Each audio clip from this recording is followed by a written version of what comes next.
Hey guys, how's it going? It's Donnie D-Spec here. Today we're doing an install on the rear camber arms on a BMW E46. So everything you need to take this off is just an 18mm bracket or wrench, and that does all the bolts on it.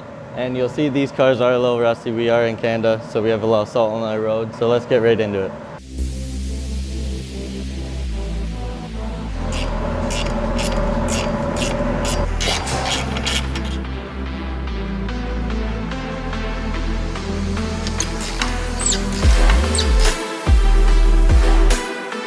So we've got the bottom bolt and everything out now. As you can see, these arms are really flimsy from stock compared to the FDF arms that we're putting on.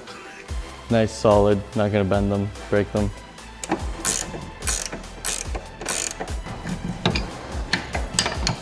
As you can see how close the bolt is to this axle when it's coming out, you sort of have to thread it out while pulling it down to get it to come below the axle.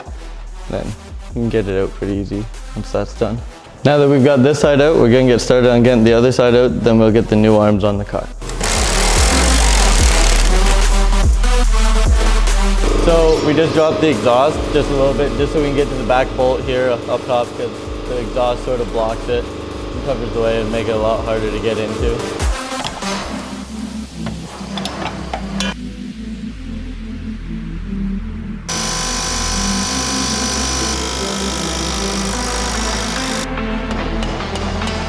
Okay, so when you get your arm, you're gonna wanna just adjust this heim out about halfway. Just get it out there. You'll never adjust this heim again because all your adjustment is done through the double adjuster right at the end here.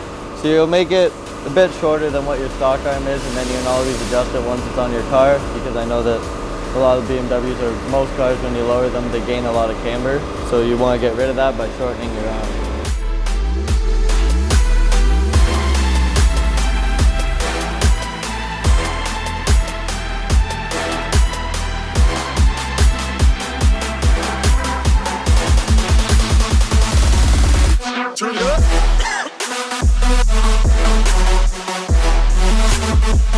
Okay, so now we're going to be installing the passenger side rear arm. To start, you're going to want to put it up into the subframe first and then put it into your knuckle. So we'll start by getting it up into the subframe.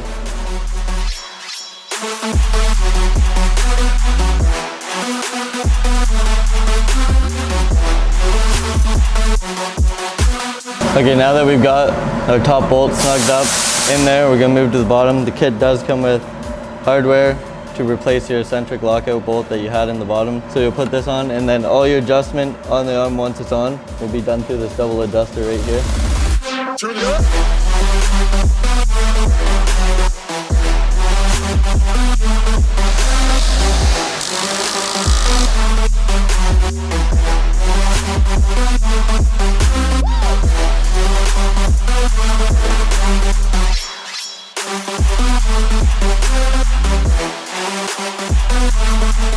And so now that we got the whole arms and everything in, we're gonna lower the car down onto the ground, try and square it up until we have about 0 camber in the car. Just wanna get as flat as you can.